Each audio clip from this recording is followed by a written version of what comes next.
Baik, selamat siang. Wassalamualaikum warahmatullahi wabarakatuh. Perkenalkan, nama saya Muhammad Fawaz dengan NRP 5017241079 dari Teknik Geofisika. Baik, saat ini saya akan menjelaskan terkait pemodelan menggunakan simulasi FFT pada seismogram ya. Jadi di sini kita gunakan komputasi menggunakan Python, di mana kita akan membuat sebuah wavelet atau sebuah gelombang seismik yang akan kita bagi menjadi tiga jenis, yaitu ada Richter, Morlet, dan juga Gaussian ya. Baik, langsung saja kita mulai. Yang pertama kita import dulu library kita, yaitu import NumPy, S6NP, dan juga kita import matplotlibnya untuk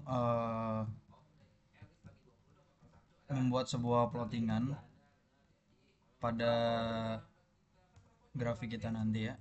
Begitu kita run. Oke, selanjutnya kita masukkan nilai parameter kita, yaitu kita menggunakan dt-nya itu sebesar 0,001 dan juga t-nya itu sebesar min 0,1 dan juga 0,1. Baik, selanjutnya kita masukkan frekuensinya yaitu 30. Lalu kita masukkan recurnya ini. Recurnya ini kita gunakan dengan persamaan yang sudah dijelaskan, dan selanjutnya itu kita plot figurnya agar bisa menghasilkan sebuah visualisasi. Lalu setelah kita plot figur, kita juga plottingannya untuk menghasilkan sebuah titik-titik tiap nilainya. Lalu kita masukkan juga plottingan yang lain, dimana ada juga titelnya. Lalu x-nya, parameter x-nya kita pakai amplitude, dan parameter y-nya itu waktu. Lalu kita grid dan kita run. Nah, hasilnya kurang lebih seperti ini. Jadi ini dimana ketika waktunya itu 0, timenya ini kan kita waktunya di interval rentang min 0,1 sampai 1, 0,1 kan, min 0,1 sampai 1. Nah, pada saat 0 ini amplitudenya ini menjadi 1. Kenapa bisa begitu? Itu sesuai dari persamaan Richter yang sudah pernah dijelaskan. Jadi seperti ini terkait visual dari Richter waveletnya. Lalu selanjutnya kita buat yang Morlet waveletnya itu. Kita masukkan parameternya juga, yaitu sama seperti tadi, dt-nya 0,01, t-nya juga sama. Lalu kita masukkan juga frekuensinya juga sama. Apabila sudah, kita masukkan Morlet waveletnya. Nah, tadi kan menggunakan Richter, sekarang kita menggunakan Morlet wavelet. Nah,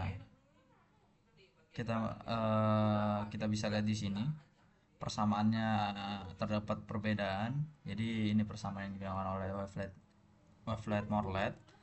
Lalu apabila sudah kita plot figurnya sama, kita gunakan tiga jenis wavelet ini dengan base con yang sama. Lalu apabila sudah, kita plot seperti tadi ini, cuma kita ganti Morlet. Jadi ini kan kita plot Richter, nah ini kita ganti Morlet. Lalu apabila sudah, kita run. Nah, hasil yang keluar di sini berbeda dibanding Richter, dimana ketika waktunya mendekati 0, waktu mendekati konstan, dimana amplitudenya ini bergerak bergeraknya itu secara positif dan negatif. Jadi kalau dari Richter ini hanya bergerak ke negatif, lalu naik ke atas. Kalau morlet ini naik habis itu turun lalu ada naik lagi hingga ke puncak puncak amplitude tersebut. Baik, setelah itu kita lakukan eh, plottingan wavelet yang terakhir, yaitu Gaussian. Sama seperti tadi konsepnya, masukkan parameter sama, f nya frekuensinya juga sama 30. Lalu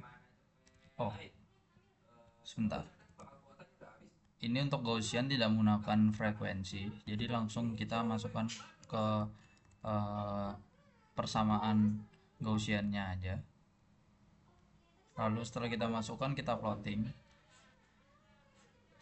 Kalau sudah, kita masukkan semua parameternya, lalu kita run dan menghasilkan output seperti ini.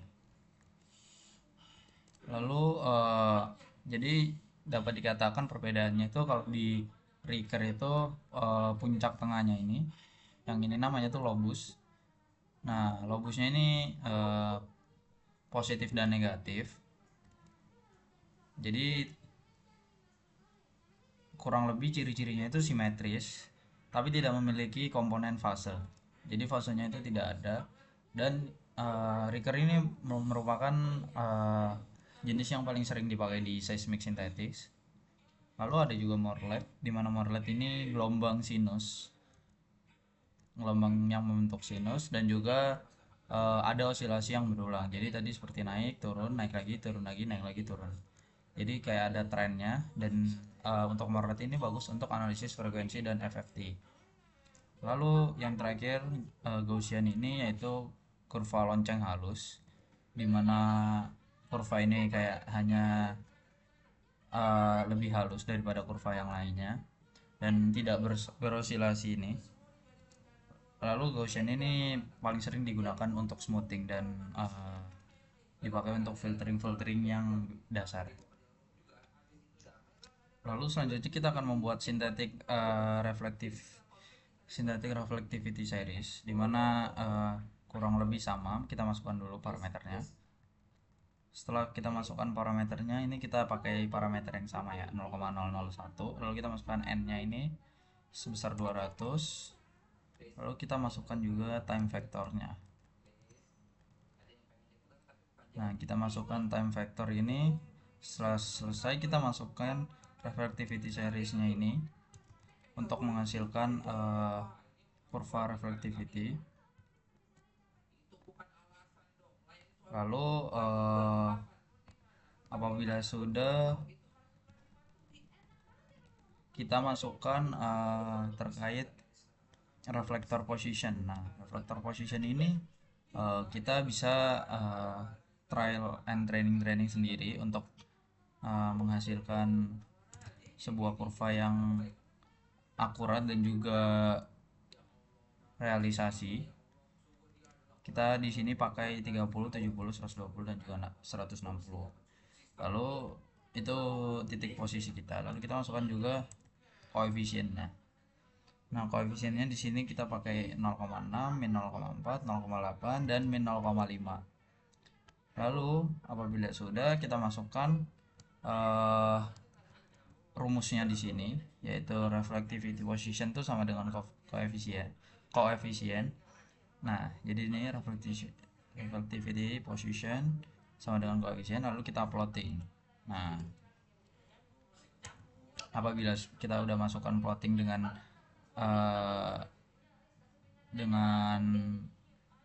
parameter yang sama tadi, x-nya, tapi di sini x-nya kita pakai refleksi koefisien. Beda dengan sebelumnya, di sini sebelumnya x-nya kita pakai amplitude dan y-nya kita pakai time. Di sini x-nya kita ganti refleksi koefisien. Lalu kita run.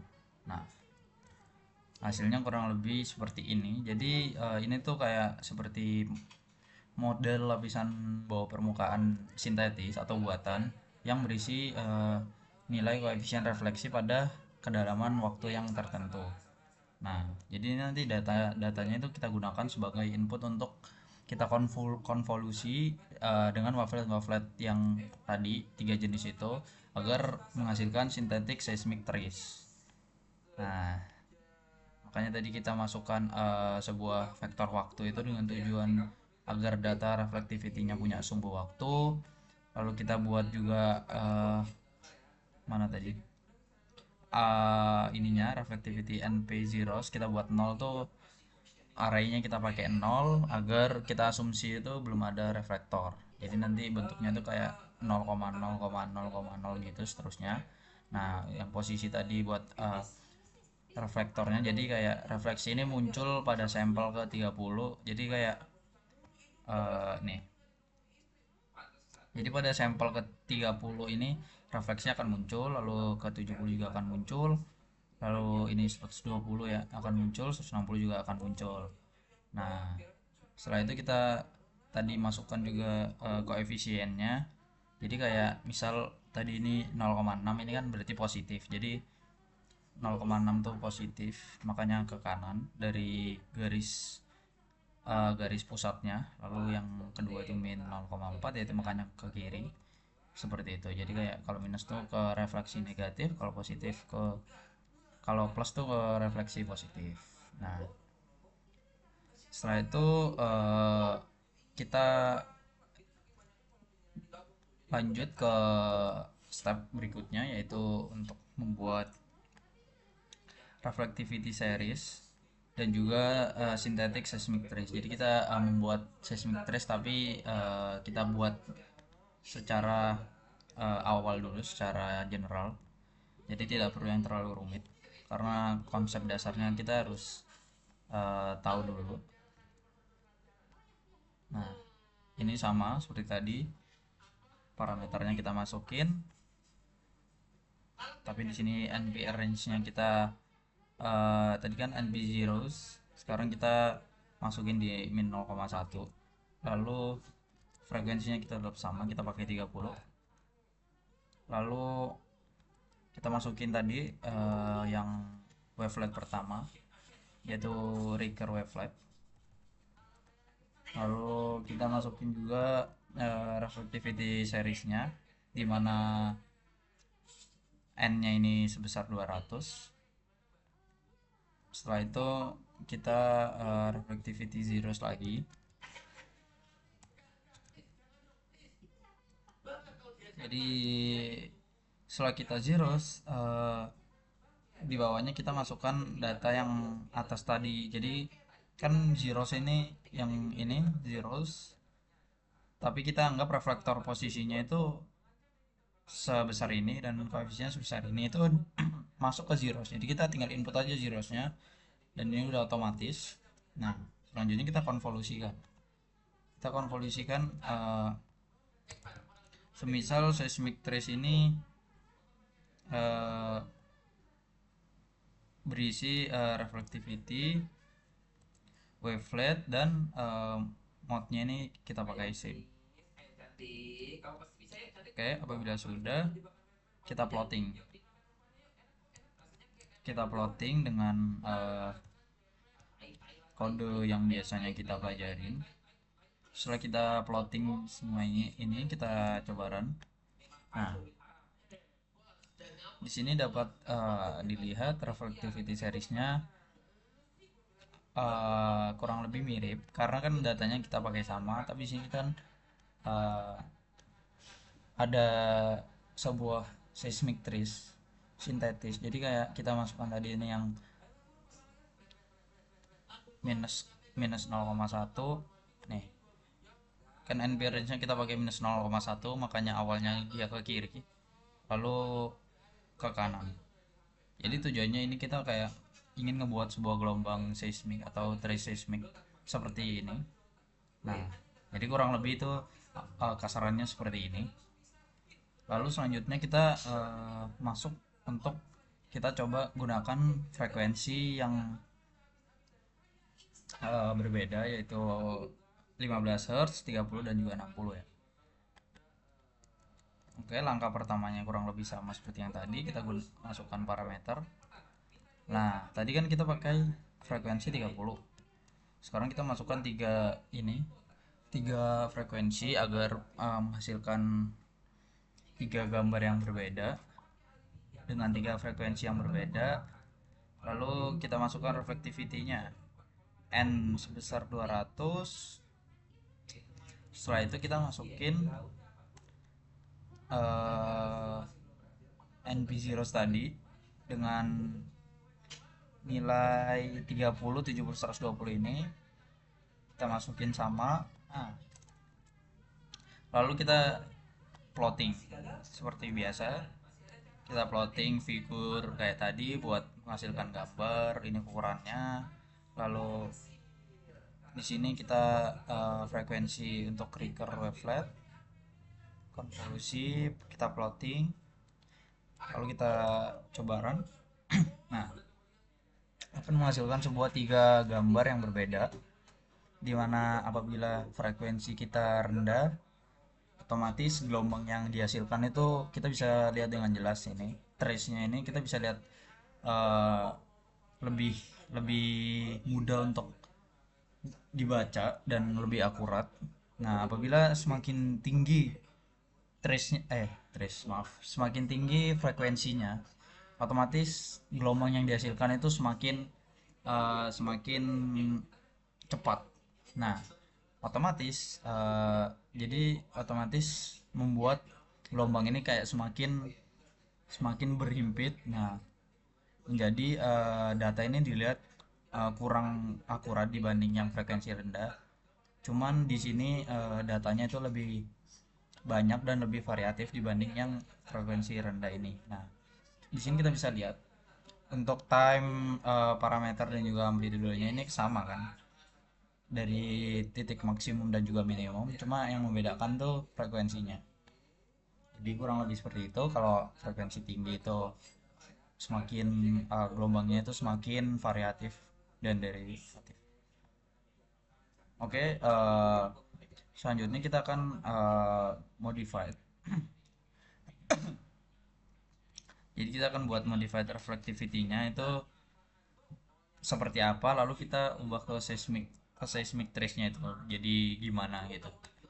Nah, di sini saya akan coba pakai parameter yang sama. Jadi kita semua samakan parameternya biar tidak bingung. Nah, setelah kita masukkan semua parameternya, kita masukkan recur wavelet-nya di sini. Kurang lebih persamaan wavelet-nya juga sama. Nah, di sini kita pakai model reflectivity yang baru, dimana sebelumnya itu kita pakai 30, 70, 120 itu, tapi di sini kita pakai 40, 50, 60, 120, 150. Nah, kita pakai seperti ini. Lalu kita T2 sama dengan np.arrange tadi. Nah, setelah kita masukin coba reflektivitas yang berbeda, kita buat ini seismic new ini untuk gambarnya agar model yang kita buat itu sama dengan seismic trace nantinya. Nah, apabila sudah kita plotting dengan kode yang sama seperti sebelumnya, lalu kita coba. Nah, kurang lebih kita anggap gambaran di kanan ini belum ada. Nah, kita pakai modified reflectivity ini, kita buat dengan uh, dengan refraksinya awalnya ini positif kan. Nah, dimana refleksi awalnya ini positif, terus negatif, positif, terus setelah waktunya itu lebih dari 0,1 itu gelombang refleksinya itu menjadi naik tinggi gitu. Nah, habis itu minusnya juga tinggi, jadi berbeda dengan sebelumnya. Nah, jadi dan seismic trace-nya itu akan jadi seperti ini. Nah, dimana kurang lebih ini sama, cuma uh, ini di awal terdapat sebuah negatif dikarenakan tadi yang kita pakai apa namanya, yang kita pakai gelombang gelombang wavelet yang ini, recur ini. Nah, makanya menghasilkan seperti ini. Oke, apabila sudah selesai kita langsung lanjut aja ke step berikutnya, yaitu kita akan membuat sebuah seismic trace eh,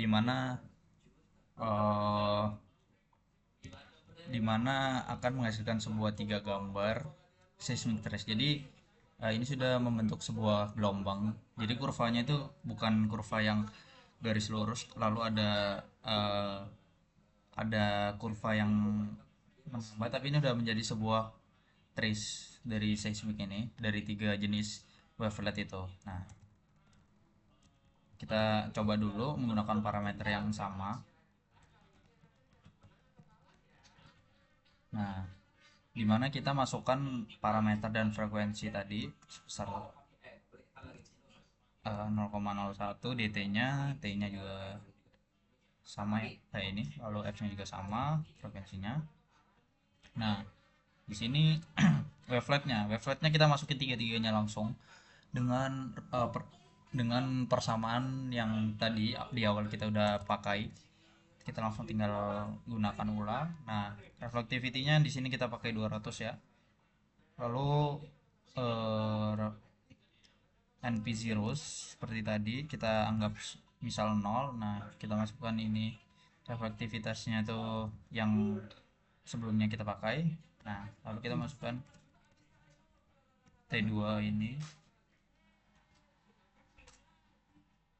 Nah, lalu setelah itu kita masukin konvolusinya. Nah, konvolusinya kita masukin seismic Ricker. Seismic Ricker ini reflektivitas, Ricker modenya sama. Kalau Morlet ini sama, dengan diganti Morlet, Gaussian juga seperti itu. Lalu bila sudah kita plotting. Nah, kita plottingnya nih eh, nggak bisa langsung kita pakai satu plotting menghasilkan semuanya. Jadi kita plotnya ini satu-satu, dimana Ricker seperti ini, subplot 1,3,1, lalu seismic Ricker. Nah, untuk Morlet ini 1,3,2, lalu plotnya ini seismic Morlet T2, ini R. Nah, ininya kurang lebih sama ya, yang GCA invert axis Gaussian 1,3,3 seismic Gaussian. Habis itu kita coba run. Nah, seperti ini ya kurang lebih gambar yang dihasilkan. Jadi setelah kita masukin DT ini kayak interval sampling. Jadi interval samplingnya itu 1 m. Jadi tiap 1 ms gitu intervalnya. Lalu t-nya ini tadi kita pakai rentang waktu yang tadi kan dari ini uh, min 0,1 itu kan. Jadi dari min 0,1 ini makanya ke bawah. Nah, lalu frekuensinya kita masukin 30. Nah, jadi kita pakai parameter tadi 3 ini untuk membuat sebuah wavelet ya. Lalu tadi kan tiap jenis wavelet beda-beda, di mana Ricker ini kayak pulsa simetris yang paling kita sering pakai di seismik ya, seperti ini. Lalu yang Morlet ini sinus dalam amplop Gaussian, di mana ini tuh kayak lebih banyak osilasinya. Jadi osilasi itu kayak pengulangan sebuah gelombang itu. Nah, habis itu Gaussian ini yang jarang kita temukan karena kurva ini tuh terlalu halus. Jadi kayak tidak ada osilasi di kurva ini. Nah, jadi kayak kita tujuannya itu melihat bagaimana sumber gelombang berbeda ini mempengaruhi hasil. Jadi kayak beda ini tuh pasti beda hasil. Nah, lalu kita pakai reflektor sintetis kita yaitu yang 3070 itu. Jadi ada kayak ada 1, 2, 3, 4, ada 4 batas lapisan yang berbeda gitu. Jadi kayak 4 batas lapisan yang berbeda dengan koefisien refleksi yang berbeda juga ini. Nah, ini koefisien refleksinya ya.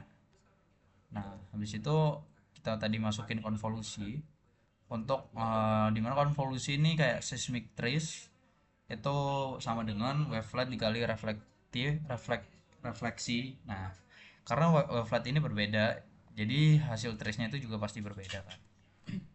Jadi kayak makanya ini berbeda-beda, dan ya kita lihat ini hasil refleksi yang trace ini untuk Ricker ini lebih tajam, terus puncak refleksinya itu kita bisa tahu puncak refleksinya di mana. pas harusnya itu indikasinya di sekitar sini. Nah, lalu yang Morlet ini gelombangnya itu lebih beroscilasi, jadi kurang lebih ini mirip-mirip, jadi kita agak susah nyari puncaknya. Nah, cuma di sini tuh efek frekuensinya tuh lebih dominan dan muncul lebih banyak naik turun amplitude tadi itu karena osilasi kan. Lalu yang terakhir Gaussian tadi itu kayak refleksinya ini mulai melebar melebar, jadi makanya trace-nya itu lebih halus dan itu tadi detail refleksinya itu jadi kurang. Baik, selanjutnya kita dapat simpulkan ya untuk ketiga gambar ini menunjukkan bahwa bentuk wavelet ini kayak memengaruhi karakter trace seismic ini. Tiga gambar ini memengaruhi trace seismic yang dihasilkan. Jadi Ricker ini menghasilkan refleksi yang paling tegas, lalu Morlet ini menampilkan osilasi frekuensi lebih tinggi, sedangkan Gaussian ini menghasilkan respon yang lebih halus. Jadi beda fungsi, kita beda kegunaannya di mana. Tergantung kita nanti pakainya mau ke yang mana untuk mencari apa. Nah, kurang lebih seperti itu ya penjelasan saya terkait simulasi FFT seismogram ini. Kurang lebihnya saya mohon maaf. Saya tutup. Wassalamualaikum warahmatullahi wabarakatuh.